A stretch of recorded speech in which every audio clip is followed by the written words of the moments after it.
All right, we are live and back. Yeah, let me silence my phone.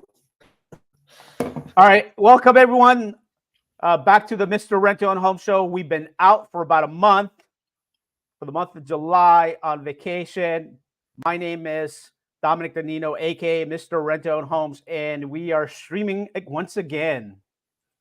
So, in this episode, we're going to be talking about kind of what to expect going into the second half of the year, right? There's a lot of things that are going on, activity from in the real estate space, not just from the NAR decision, but potentially the Fed talking about uh, potentially your interest rate cuts being on the table next month.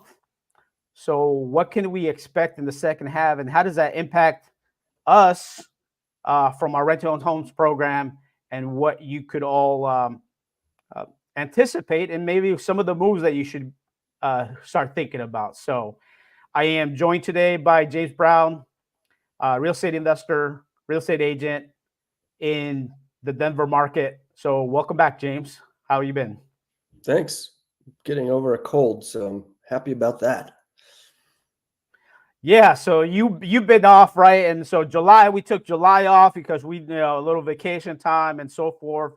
And July tends to be the dead period in real estate space because a lot of people are out of town, they're on vacation before the kids start going back to school. So yeah, so now that we're back, I'm seeing a lot more activity, people reaching out, looking at, hey, I have a client, I have this, I have that, how can we help?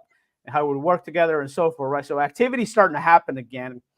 And not just that, but some of these things that have taken place in the industry, uh, such as the NAR decision and impacts on buyers agents and sellers agents and negotiation of commissions and so forth, right? So I know I've seen a lot of posts out there of agents getting up to speed and how to work on their talk track when they're talking to the agents if they're going to represent a buyer, uh, contracts, training on that, getting with their brokers and how do they want to approach it, what's okay, what's not okay, your marketing, your advertising, what can you say, what can you not say, because basically you can't advertise a commission, uh, especially anything related on the MLS, any commissions for a buyer's agent, right? So there's some nuance there, and people are having to maybe pivot. Some people already started doing it, or maybe have already been doing this for from the beginning of the year or even before that, where they were talking about how do you have this conversation with a buyer as it relates to who's responsible for commission, how much, and so forth, right? So you want to share into to any of your in your conversations or your training or anything like that? Oh man, that is a rabbit hole to get into. Uh, where would we even start? I guess I'll just say it. Yeah, simplified method, right? What's the simple way of putting it, right? I have my version, but I wanted to have you kind of Yeah, share from an for agent's perspective. for consumers, buyers, and sellers, it's not going to be that much different. It's more kind of behind the scenes, just how money's funneled, but the the normal way of doing it, or the way we have been doing it's changing a little bit. So I don't know how much we need to get into that for this show. Yeah, I mean, not so much that, but it does have a trickle effect as to how people's perception of the market changes, right? And buyers. Mhm. So I'll speak for myself. I am not an agent, but the way that I look at it and see it is, right, agents or the seller isn't required to pay a buyer's agent commission anymore. They're not required to. Can they? Yes. Can that be negotiated? Yes. Anything in real estate can be negotiated. And it's Right? always been that way. It's So always been that way. So there's no change to that, right? It's just I yeah. think the general perception had always been and assumed that the seller will always pay the buyer's agent commission, and that is not the case any longer. It has to be negotiated and discussed as part of the transaction, as part of an offer, right? But Yep. but but they're not required to. Now, with that being said, if somebody is not willing to do that, then maybe their property doesn't get the same level of exposure as before, potentially, right? Right? Okay. So Yeah, potentially. let's see. It's not 100% hard and fast, but it's potentially. Yeah. So let's kind of clear that up a little bit too. So they've taken away a seller's ability to advertise how much they are willing to pay a buyer's agent. Now it's a big guessing game. So it's kind of the can's kicked down the road to when a buyer and a buyer agent submit a contract, then like you were saying, it's part of the contract and part of the negotiation where it was kind of more kind of clear cut before because it was advertised. It's actually taken some transparency away, which that's not necessarily good. So anyway, there's a lot of different ways to see this, from the broker's side, from a seller's side, from a buyer's side. So a lot of conversations going on and figuring out how to navigate this because we just don't know. Yeah, I think because it's new, publicly new, basically. I think there's going to be a little bit of a transition period for people to get accustomed to the new normal, right? But once that's kind of settled in, the new normal becomes the normal, and it's business as usual in that sense, right? Just have Yeah. to overcome or kind of get used to. Maybe maybe I need to have this discussion before I even go show a house. Versus in the past, some agents may just say, "Hey, yeah, you have a buyer's like, hey, I'm interested in buying a house. Okay, let's go show you some houses." And then at time of writing an offer, then it was assumed that the buyers or the seller would be paying an agent commission because it's advertised on the MLS. But now that discussion has to be had beforehand because obviously if I'm an agent and I'm going to go show you houses, obviously I like to get paid too, right? I mean, no agent is working for free, and no one should ever expect somebody else to work for free. Right? A buyer shouldn't expect an agent to work for free, right? Yeah. So it's a negotiation of saying, hey, look, I'm going to go do this for you. I'm going to help you in this, just like any service, right? You go to the doctor doesn't say, hey, well, I'm doing this for free, right? So they usually tell you, hey, the billing or the copay or the doctor's visit is this much, right? And you got to pay it, right? It's like, oh, well, my insurance may cover it. Yeah, your insurance only covers so much. Right. But part of it you have to pay. So, and that's the amount. Do you want the service or not? Then somebody can decide whether they want to do it or not. Right. And that's the same conversation I think the buyer's agents usually has. Like, look, you want the service? Yes or no? No, you're responsible for it. Maybe we can try to get the seller to pay for a portion of it and help you along that way. But if they don't, and you still want the house, then you are responsible and you have to come out of pocket for that service. Yep. Yeah. Right. Yeah. And it's interesting. I don't know if you hear whatever noise that is outside. Hopefully that's not coming through. Nope. So nationwide, buyer brokers are supposedly required to get a buyer broker contract with the buyer. Colorado specifically, it's not required, but like you were saying, a buyer broker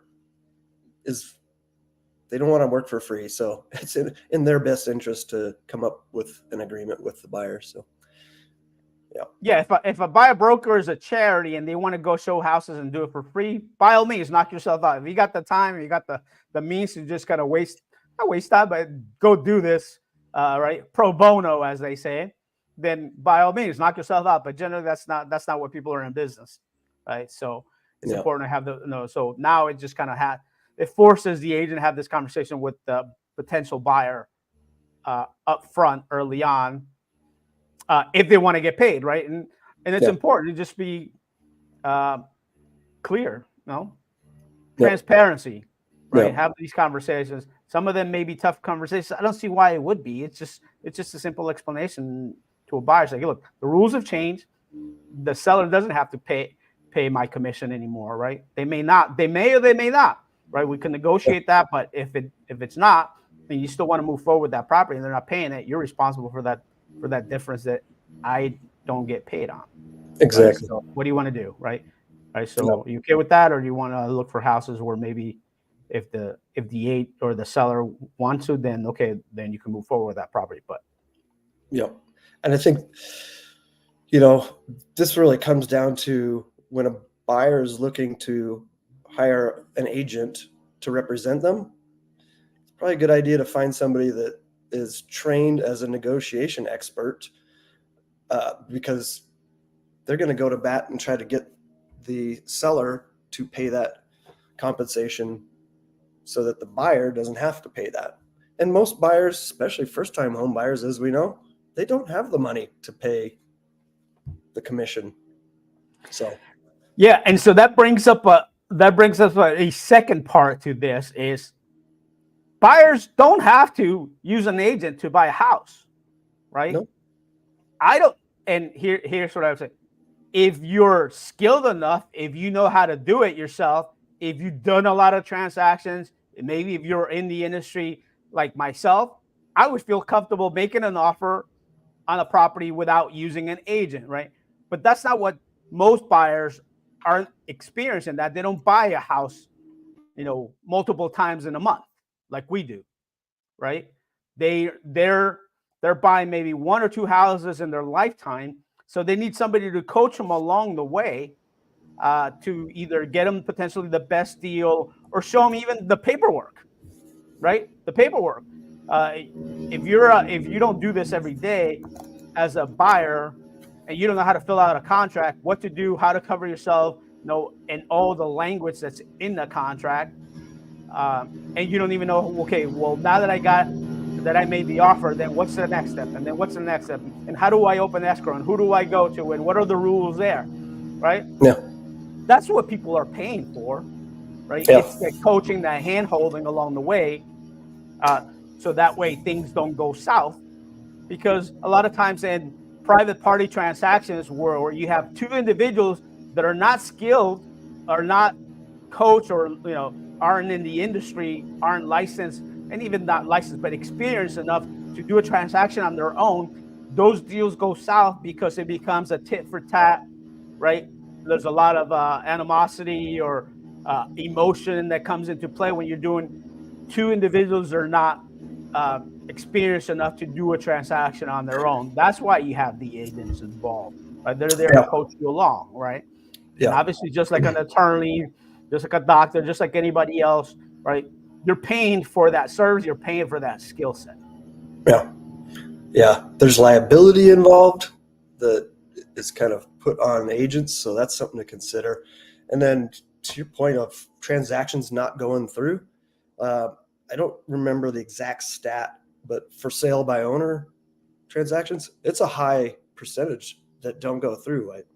30-40% or something, if I remember correctly. I would probably venture to say it's even higher if you have two inexperienced people, right? If one side is experienced enough, then they can kind of help the other person along. But if both people are inexperienced, okay, so I want to buy a house. I want to buy your house. You're going to sell to me? Yeah, okay, so now what do we do? Let's do a contract. Where do we get a contract? What does it have to be in it? Can we write it on a napkin? Does it have to be an official contract? No, what is that? What's the language? What are the dates? All this stuff. Yeah. Right? Disclosures, there's lead-based paint disclosures, seller's property disclosures, all of those kinds of things. Most people have no idea what those are or why you'd sign those, so. Right. There's a reason why you have them. Now, technically, let's say you and I you're selling your house and I'm buying it from you, and let's say you weren't an agent and I'm not an agent, right? You don't know that you may have to disclose that, right? And I don't know that you may have to disclose that. And maybe I don't even need to know that, right? And we get into it and we close on the deal, and then something down the road comes up. Could I, in theory, come after you and say, oh, you didn't disclose that this house had lead paint or whatever?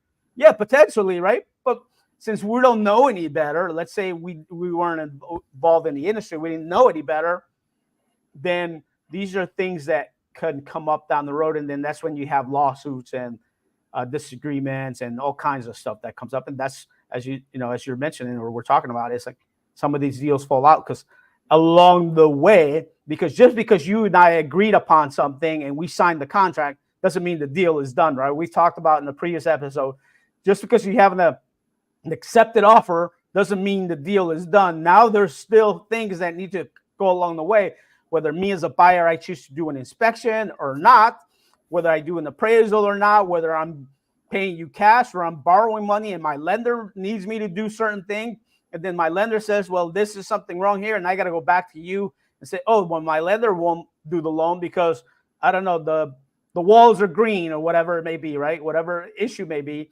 And then you say, well, no, that's how I'm selling it. I'm selling it with the green walls. So you got to go paint them yourself. And then can I go do that? Is my lender going to fund on the loan? And all these things along the way that creates the fallout because it's not done just because you and I have an agreement. It has to get done. The money has to be exchanged. Title has to be transferred. And that's where a third party handles it, whether it's a escrow and title company or an attorney that's doing the transaction and so forth. But if you and I are inexperienced in that, we don't know any better. We don't know where to go. How does this process work? What are the next steps? How do we get to that finish line to make this transaction happen? Right. And that's where the agents come into play. Yep. Yeah. Well, should we kind of get back on track with rent-to-own homes and what's coming down the pike? Oh, and by the way, I'm drinking sriracha. The next portion or the next topic that's come up recently is, what was that? I said I'm drinking sriracha. It's hot. A whole cup of sriracha. Yum. Sounds tasty. So the next thing that's come up is the chairman of the Fed has basically stated that there could be potential rate cuts to the prime rate in the coming months, right? So they said, rate cuts are on the table for September, and then there's a meeting in September and in November. So there's speculation that rates could start to trickle down, and we did have a little bit of that earlier in the week. They have bounced back up, right, because of some of the issues that were happening with Japan's bank. But as it relates to potential rate cuts and then maybe rates coming down going into the election and even post-election, right? What's the talk that you've been hearing this week from that? Yeah, I've heard the same, that they're going to drop it. And then there was kind of a short dip this last week, right? And people are like, ooh, what's going on? And I guess we should talk about what that means for buyers and sellers if it does come down, right? Yeah, and we have talked about this before during this whole cycle where rates have been, I would say, average to above average, right? Because it's all relative, right? People have been saying rates are high. Well, compared to what? Yeah, compared to 2020 and 21, yes. But compared to historical averages, no. Right. Yeah. Right? People it's that difference between a couple of years ago and recency now. Bias at the term is, right? Recency bias. Basically, we're biased towards the most recent things that have been happening. So as it relates to that, if rates start to trickle down, then is that going to spur demand back up again, right? A lot of people have been sitting on the sideline saying, oh, yeah, I want to wait for rates to come down, Wonderful. But if you do that, that means not only you, but everybody else is going to jump back in. And what does that cause, right? If there's low supply and there's multiple buyers, then we're going to get into the bidding wars again. Yeah, right. It's a teeter-totter. Rates go down, prices go up. Yeah, so this is a funny thing, right? The market doesn't say, hey, Mr. Buyer, here's the perfect time. Everything is lined up well, perfect for you, and everybody's just going to get out of the way just for you to jump in and find the perfect time at the lowest rates with the cheapest prices because nobody else is acting. You're just in your own world, and the world just revolves around you, and everything and everybody just parts space just for you to come in and swoop it in, and then the world is just around yours, right? This isn't what is that show, The Truman Show, or whatever that movie was, where the world was just about him, right? That's Yeah. not the world that we live in, right? So if everybody's thinking, oh yeah, I'll wait for that, and then the sea is just gonna open just for me, Yeah. and I'm gonna be able to swoop in with low rates, cheap prices, and everything's gonna be wonderful. People need to wake up to the reality. That's not the world, the real world, right? So if you're waiting for rates to come down and they start coming down, other people are thinking the same thing, and they're gonna come in, right? Yeah.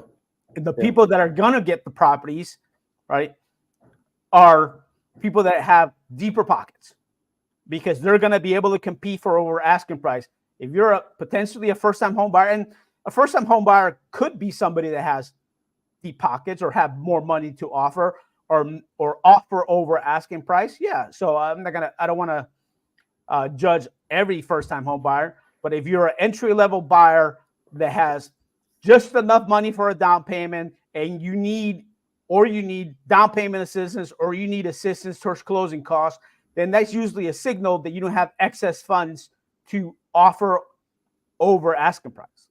Yeah. Right. And if you're in that boat, which is the majority of the people that are trying to get in, the people that already own a house aren't worried about that, right? Unless they absolutely have to move. The people that have to worry are the ones that are trying to get in, and they're going to be competing with everybody else that's trying to get in.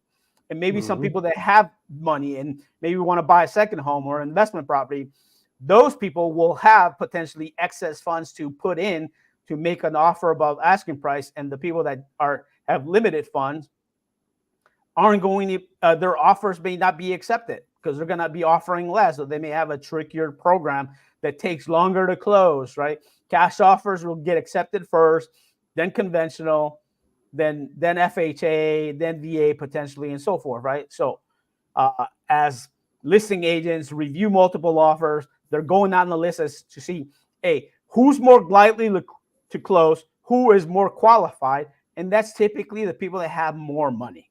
That's just the reality of it, right? So people that are waiting for low rates, reality is you're going to be jumping in with everybody else, and it's going to be even tougher. Right now, with the market that is, inventory is available. There's a lot less competition, so that is the perfect time to get in.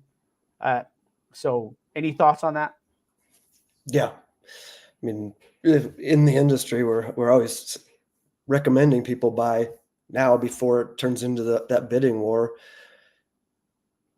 with the idea that if the rates come down, they can refinance.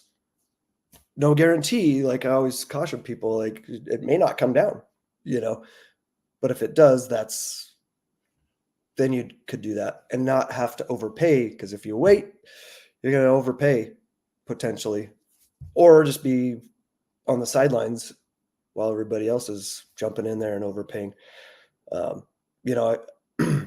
helped a couple people list their homes that had to sell in the last year or so.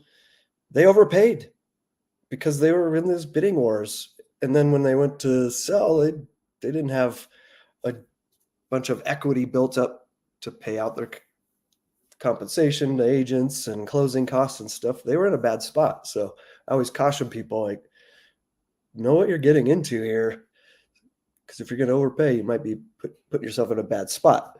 You got to look at your timeline, definitely, right? Your timeline, right? If you're thinking, oh, I'm going to get in and I'm just going to get out in 6 months or a year, then no, that's not. You have to look at a longer timeline before you do get out, or you're intending to move or something along those lines.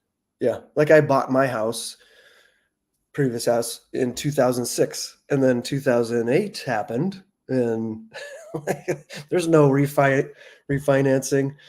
My equity was poof. It was gone for a long time, but I was there for the long haul.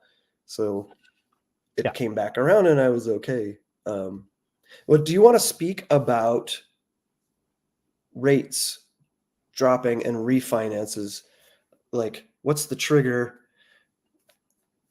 Yeah. So what is it? Yeah. So at what point do you want to start thinking of refinancing? So let's say somebody bought at 7%. At what point? So you have to do the cost analysis. Yeah. Right. So basically, a simple way of doing that analysis is if I refinance, what is my cost to refinance, and what am I saving each month by refinancing based on the new rate? So if me refinancing cost me, let's say, just say $2,000, and at the new rate, I am dropping my payment by $100, right? How many months of $100 in savings does it take me to recover the $2,000 investment? Right? 20. Yeah, in that scenario, it'd be 20. So if I'm intending to stay in this house for longer than 20, then it makes sense, right? Because I'm going to get a return on that investment. If I'm going to leave in 10 months, then obviously it doesn't make sense because you're going to be spending more than what you're saving over the 10 months. That's the simple calculation. Yeah. Right. And I've heard like if it's a 1% drop, that's also a good trigger to kind of start thinking, oh, that might be worth it. Right. Yeah. I mean, that's usually where you start looking at it and making sense. But again, if you're going to be out in 6 months, then it doesn't matter if it's a 2% drop or a 3% drop. How quickly can you recover what you spent, and how much is it going to cost you to do it? Right. Yeah. So that's what you want to look at is what's your timeline, right? What is your timeline to hold that property and stay in it? Right. So it doesn't matter if it drops 2% and you're going to be out in 6 months, because you're going to outlay cash and not get that return back in that 6 months. It would have to be a big drop to recover in 6 months, right? And when you're doing a refinance, generally it's going to cost you at least a couple $1,000. Yeah. Right. So even if we took a cheap refinance at $2,000, you'd have to, and you're going to be there 6 months, that you'd have to be saving, right, over $300 a month to recover that. Yeah. Right. How likely is that? And it obviously depends also on what size of loan you have, right? The payment difference on a 1% interest rate drop on a $800,000 loan versus a $100,000 loan, right? Drop 1%, that payment is a couple of bucks on the $100,000 loan, where it could be a couple $100 on an $800,000 loan. Right. Yeah, that's a good point. Right. So loan size matters too in that calculation. Yeah, totally. I had heard, because things were just so slow, there were some lenders offering free refis down the road because they were just desperate to get some loans. There might be some of those sitting out there, right? Yeah, so let's talk about that, right? Free refis. So we earlier talked about agents working for free. Do you think lenders work for free? Right? Do they? No. So just shuffling paperwork, does that make me any money as a lender? No. Right? It's just shuffling paper. So I can say, yeah, free refi means the rate has dropped enough so where I can price the loan, the interest rate, so where the fees can be rolled within that interest rate. Mm-hmm. Right? Nothing's for free. Nothing is for free, right? Yeah. Because an appraiser gets paid to do an appraisal, to do the new refinance, right? Unless it's a streamline where it doesn't require an appraisal. But let's just take an example that it requires an appraisal. Yeah, that's a hard cost. Who's paying for that? The Somebody's lender? got to pay for it. No, the lender ain't paying for it. You're going to pay for it. So how is it free? Right? Yeah. How about a title company or a notary that goes and signs the new documents? Are they doing it for free? No. Who's paying for that? Right? So usually when you have free refinances, free of lender fees, meaning origination, maybe underwriting, processing, those lender fees. Third-party fees, like the appraiser, like the title company, like the notary, like the insurance, or the lender's insurance, that is not free. Or they could make the rate high enough, even though it's still lower. So let's say you started at 8 and you got a refinance. Let's say if you paid all the costs out of pocket, you can get a 6%. But if I say to you, I'll do it with no cost to you, but the rate is going to be 7. Right. Yep. Right. So that's where the costs are being part of the rate, because they're making up the expense based on the higher rate than if you actually paid the money out of pocket to get the cheaper rate. And that's where the calculation of savings comes into play that we talked about, right? So if you read the fine print, they'll advertise it as like, yeah, free refinance. It's free of lender fees, but not third-party fees, because that money, it doesn't go to a lender. That money goes to a third party. Yeah. Right? Yeah. Good So, explanation. just like anything, read the fine print, right? Get all the details. Sure, I can make it look like this, but yeah, it's a lot of, it's marketing. Yep. It's the phone's ringing, right? Yep. It gets the phones ringing. Then they have a conversation, and then I say, oh yeah, well, yeah, we can do it for free of my cost, but you have the appraisal, you got to pay for it. You know, the notary's got to come out and do the signing. You got to pay them. Title company isn't doing title insurance for free, right? Even on a streamlined refinance, there's still paperwork. Even on a VA Earl or FHA Streamline, right? There's still some paperwork. Now, back in the day, there were some not free refinances, but back in the day where people were lowering the interest rate, where the servicer, the same company that was servicing the loan, they make money on the servicing. So what they were offering in their pool of clients, but their database, basically say, hey, if your rate is 7, we can refinance you to 5.5 with a one-time fee of $500, right? And they would do it. And the reason they would do it is because, say, the market was at 5, we'd rather have you stay with us at 5.5, right, than you refinance and going with that servicing, going to another company, because we won't make any money out of that, right? Right. Yeah. So they're discounting their money, basically, right, for you to stay with us, right? Just like any business. Yeah. Right? Repeat customers tend to get a better deal than new customers, because it costs businesses more money to acquire new customers than to retain the existing customers. Now, some businesses make a decision as like, I can't do it for no cost, right? It's just how much do we want to save, and no business does anything for free. There's a cost somewhere. Businesses are making money at a certain point. Otherwise, then it's not a business. It's a charity. Yep. Right. So it's called what it is. So if people are expecting something for free, there's a good deal and free, and those are two different things. Yeah. That brings up a question. Subject to, we're getting down the rabbit hole here with creative financing. So subject to the risk or the possibility of the bank calling the loan due is there. If that loan has gone to a servicing company and they're making money on the servicing, are they likely to call the note due? Are they the ones that are going to be calling the note due? Or is it the original lender? So there's in a sub-2 transaction, if it's done correctly, there's going to be two servicers, right? There's going to be the servicer of the original borrower on their loan that's still in place for the property, right? Mm-hmm. And then there's a servicer that's handling the payments for the new buyer and the seller. Yeah. And they're handling those payments and distributing the funds, one to the original lender and then a portion to the seller if there's any leftover funds, right? And they're handling it. So there are two servicers, the lender servicer and then the servicer of the person that's collecting the payments on the new transaction, on the sub-2 transaction, right? Mm-hmm.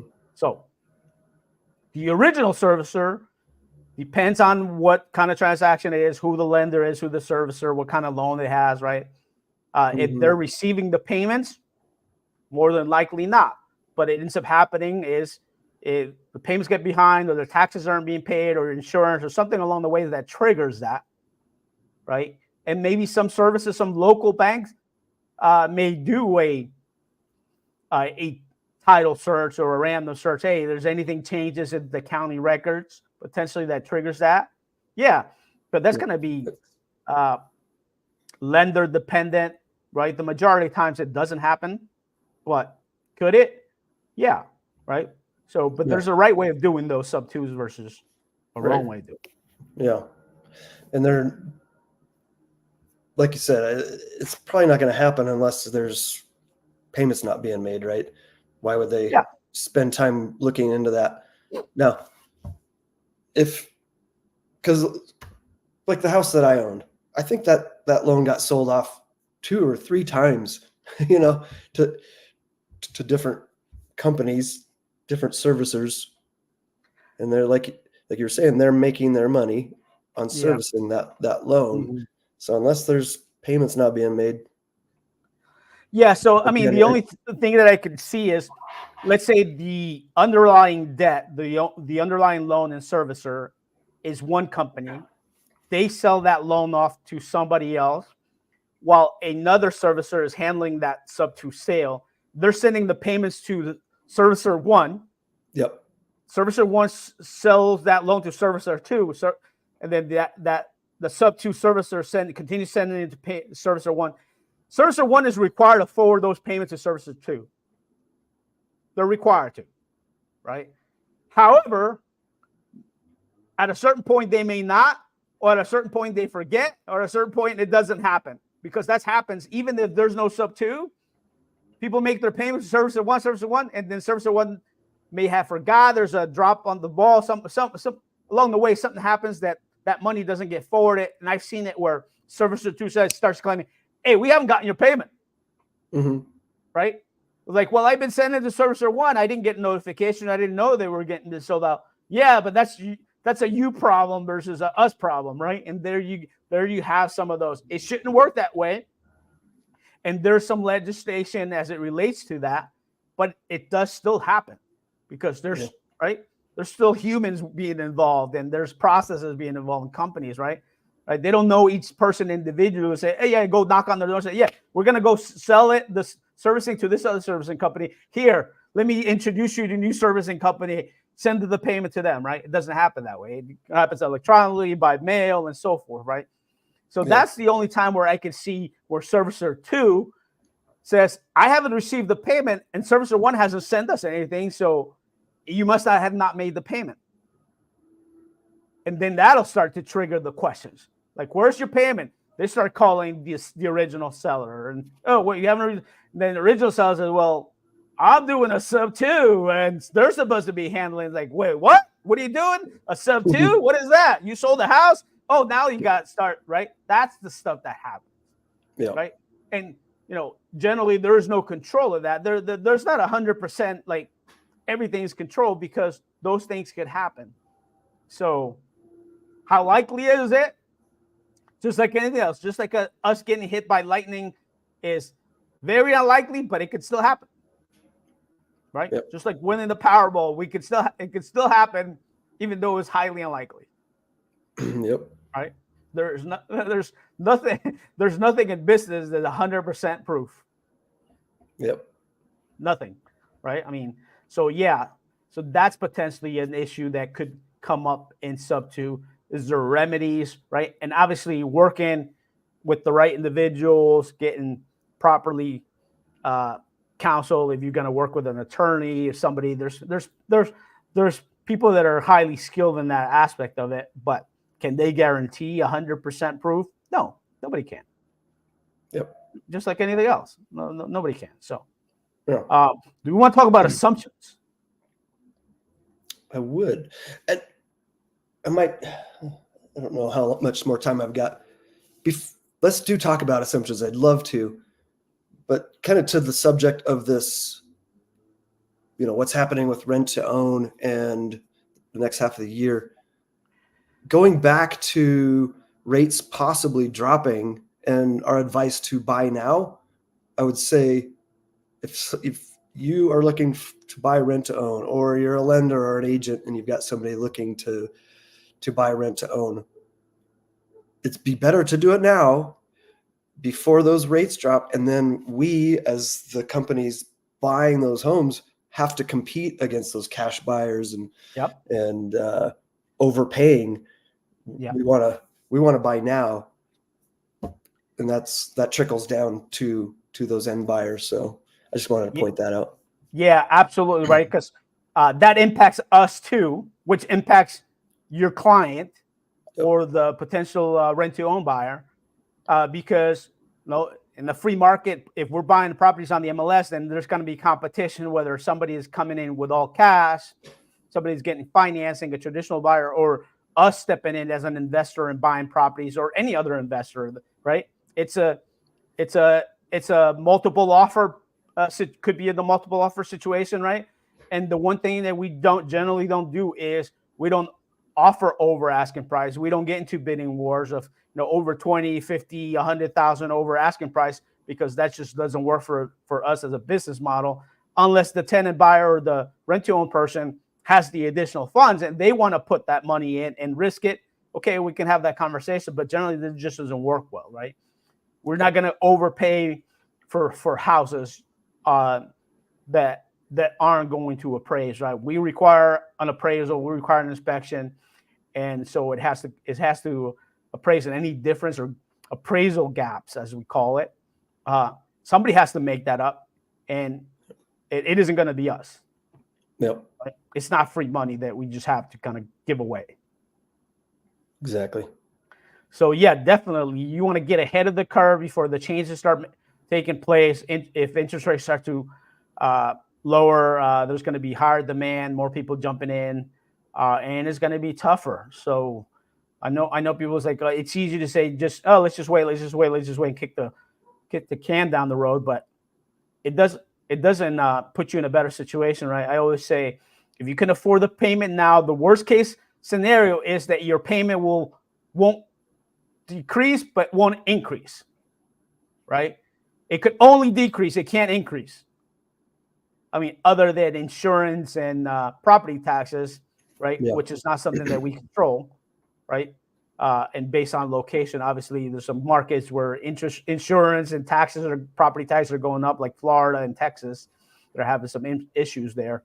But other than that, generally from our rental program, your payment is fixed with the term of your agreement. And then a worst case scenario, the payment stays the same unless there's a big impact to insurance and taxes, right? But if rates drop, then you could potentially drop your payment, right? Or if you weren't going to do a rental and you were just going to get a loan now, right? Okay, I get in with my loan and I can afford the payment, and worst case scenario, my payment stays the same for 30 years because rates never came back down. But I could afford it, so yeah, I got in. But in case the rates go the other way, then I could potentially refinance and lower my payment, right? Yeah. So you have more options. Yeah. You have more options, right? So, but an option won't be if you're competing with other buyers and we get into the bidding wars where people are asking, or people are making offers over asking price, and the lender's only going to lend up to the agreement purchase price, the lesser of purchase price or appraised value. That's what lenders lend on, right? Anything above that, the lenders say, hey, by all means, if you have the excess money, you have to come up with that difference. We won't finance that amount. Yep. So, yeah, that addresses as to what to expect going into the second half of the year, with potential interest rates dropping, maybe more competition, and it's going to make it tougher for entry-level buyers or new buyers, or even or people that can't qualify right now, right? It's going to make it tougher for them. So you want to get ahead of it, get in now while there's less competition and more inventory. And if we start dropping into the election and then going into next year, it's going to be even crazier. Yeah. Right. So things to think about. That's what we're expecting in the second half of the year. Don't wait. If you have the ability to get in now, get in now, because that's going to put you in a better situation than if you wait while multiple offers are being made on lesser inventory if rates start to drop, which the Fed is already announcing that they're looking to do it. So, yeah. All right. Any final thoughts? No, we covered a lot of ground there. That was good. We could talk about assumable loans another time. Yeah. That'll take us a little bit of time to kind of go over the good and bad, right? Because I see a lot of posts on that, and it's not all good. I mean, it's good in the sense, but there's some things that people don't talk about when it comes to assumable loans. So, all right, James. So if people want to get a hold of you, have questions about rent to own, want to work with you, want to join your team, want to talk about divorce situations, which I know you're an expert on, and you have your book on divorce situations, how rent to own homes can help people that are just recently divorced. How can they get a hold of you? Go to the links there. If you're watching the video, Linktree/partner with James Brown. That'll work. Excellent. And if you want to get a hold of me, you can go to our website, rent2ownhomesus.com, or I can be reached on IG. You can DM me on IG or in my YouTube channel. I have information in my bio. My IG is Mr. Rent to Own Homes on IG and on TikTok. And then you can look me up, Dominic Danino, on Facebook if you want to friend me and follow. Or look up my email or phone number in my bio on any of the platforms. So until next time, take care. See you then. Bye-bye.